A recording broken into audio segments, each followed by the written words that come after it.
Hi, everyone. Welcome back to the University of Idaho Extension Protect Your Farm Business, where we talk about things that are agribusiness related.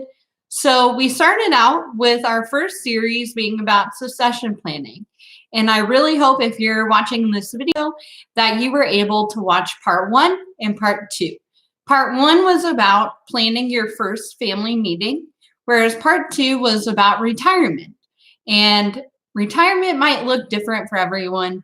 And so just because it says retirement, there are some good strategies in there about just stepping away or maybe reducing your amount of hours out on the farm or ranch.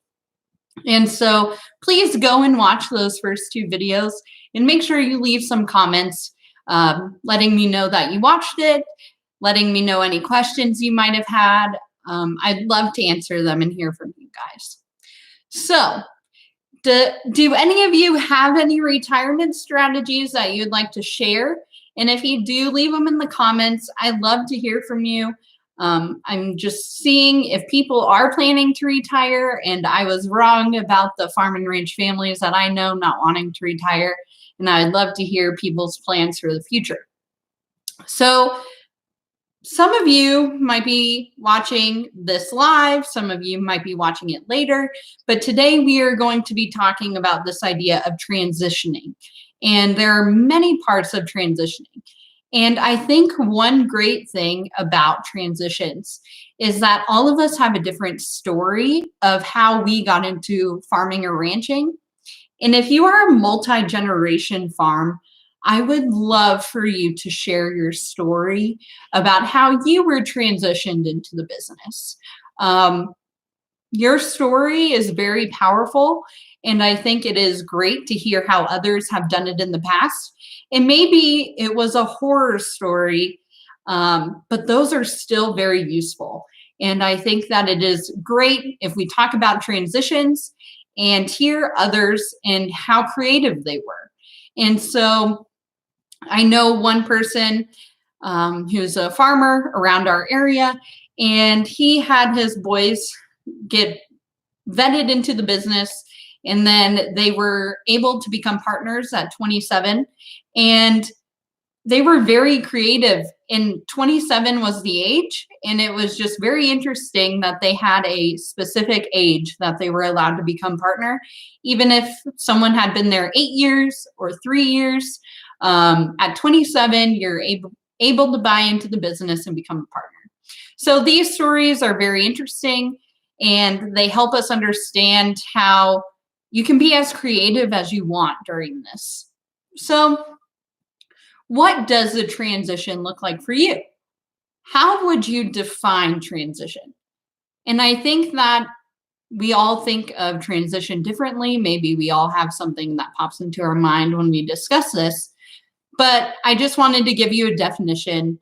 So according to the Oxford Dictionary, a transition is the process or a period of changing from one state to another. And so when you hear that, I hope you heard process and period, because that is saying that it is longer than just an event. Transition doesn't happen overnight. And if it does, then it might not be the cleanest transition that could have happened. And so I just thought that was a great definition, and I wanted to share that. I wanted to ask the audience today, anyone who's watching, is your plan to transfer a business or to transfer assets? And so those are 2 very different things. If you are just interested in transitioning assets, then that would be an estate planning situation, where we're hoping that we're helping you transition to a next generation, a business. And so that's why we really focus on succession planning over estate planning. And estate planning is part of succession, but we really want the idea of moving this business to the next generation. So when we think of transitions, I again want us to think of multiple transitions. We think of transition of labor, transition of management, transition of ownership, and transition of assets. So we're trying to transfer all of these things to the successor, to the next generation. And so the information that I'm going to be talking about today comes from Iowa State University, their Ag Decision Maker curriculum, and it is linked actually down in the description box if you'd like some more information. But they really dig deep into these transitions or transfer plans. And so the first transfer plan was the transfer of labor. And we can kind of think of this, I hinted at it in the retirement talk in our part 2, where your reduction of labor needs to be replaced with the next generation, or can be. And this could be the successor as well. I say next generation, but it doesn't matter who your successor is, as long as you have one in this situation. So when we think of transfer of labor, we should have a timeline of when you want to actually transfer all of the labor to the next successor. So how long is that going to take? Would you want to be able to retire or step away from the labor within 5 years? I think that labor is the easiest place to start, because usually the successor maybe has been a laborer for you for a long time. And so it is not that new of a concept for you to replace your labor with theirs. I think what is difficult when it comes to transferring labor is this idea of, what is that worth? How do we pay someone who is our successor, but they're just working as a hired laborer? Well, the labor market's really high, the price of labor today, but we should be paying them as a hired hand or hired labor, as that's what they are working as right now. I just want to caution against saying, I will pay you one day, and saying that sweat equity will come into play later. If you do not protect those assets or protect that successor, then it's not guaranteed that they can get that money back. So it's better to pay them today what they're worth today, rather than hoping for the future to give them something.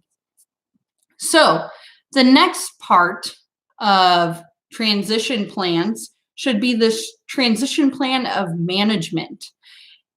That is probably the first transition that is going to be a kind of a point of contention.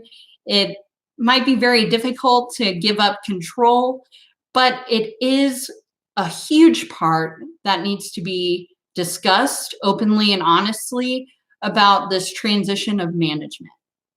The successor should have the opportunity to be in management so that they can learn the business, and hopefully they can do that while you're still here and they're still able to ask questions and ask for support and mentorship. It is easier for them to learn the business from you right now than it would be for them without you. So if you think that the successor can take over a small part at the beginning or start making these decisions early on, then maybe you can let them do that on a small scale. So say you gave them 5 acres to then plant their cover crops, if that's one of the strategies they wanted to implement. You could do that, but it is something that you need to test the waters. I'm not saying they should jump into management and be able to change the whole operation once they first start out. And so you might be thinking, well, that's great, but how long should I wait until I have a hired laborer successor into implementing or using them as a manager? Well, that's a great question, and that depends on your operation. But a lot of studies show that having 3 to 5 years of the hired labor or the successor as hired labor on the operation is very beneficial in those transitions, because they get to see the lifestyle, they get to understand the workload that is required, their family is understanding of the workload that's required and what they might be sacrificing in some sense, and gaining in others. But the thing is that if you give them a 3 to 5 year period before they are a manager, then you know that they can be reliable and they do want to stay. And I think that's a very important concept, not only for the successor as an individual, but for their family.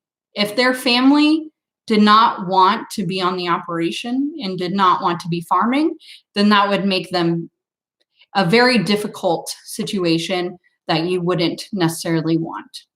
So before giving the successor the management or full reins, I think it would be great to start off giving them some decisions. Again, it could be on small scale and then working its way up to large scale. So maybe they make a marketing plan. Maybe they're the one negotiating contracts this year. They need to learn the input suppliers. They need to know the banker. How do they finance? So all of these things need to be discussed and need to be made aware of before the transition is complete. And I think that's pretty straightforward, especially if you have job descriptions that you have made. That is probably the most helpful. But I know not every business has job descriptions, but I would encourage that. They are very useful. So kind of the same question we had for laborers. Once the successor is a manager, how should they be paid? Do you start sharing profits? How do you compensate a manager? So this is a big question that needs to be addressed. Can you afford to pay a manager's salary and then also afford retirement? And these are difficult conversations that you need to have with that successor. And again, the questionnaire kind of discusses that from our part 1, the family meeting. But we need to have good financial records to show if you are able to support both families and how much are you guys willing to take as a draw or as a salary to make this work. So another type of transition is the transfer of assets. And so there are 3 different ways you can really transfer assets. You can sell them, you can gift them while you are alive, and then you can gift them upon passing, which would be called inheritance. So all of these different ways of transferring has different tax implications. So I like to bring up an example just to make it more real life. So for example, if you bought land in the 80s for maybe $500 an acre, and that is your purchase price that you paid for your land back in the 80s. Well, today that land is worth $10,000 per acre. And I would say that's a very common rate around our area, if not a little low. But so now today it's worth $10,000 per acre, fair market value. Well, if you sold that acre, let's say, and you would have a taxable gain of that $9,500. And so we think of the different taxes. There's sales tax, there's gift taxes, there's estate taxes, there's income taxes, and then in this case, we would be looking at those capital gains tax. And so capital gains tax is a tax assessed on the positive difference between the sales price of an asset and its original purchase price. So again, that $9,500, because you had the land in the 1980s, you bought it for $500, and now it's worth that $10,000. And so you will be subject to capital gains in that case. And in this case, it would be the long-term capital gains, which is the tax on profits from the sale of assets held for more than a year. And the rates are 0%, 15%, or 20%, depending on your tax bracket, where there is short-term capital gains, but those usually don't impact the ag producers because we own assets longer than a year, but short-term applies to the asset held for less than a year, and it's taxed as ordinary income. But there's a couple of ways that you can avoid this capital gains tax. So one is you, as the owner of this land, could gift it to the next generation or the successor.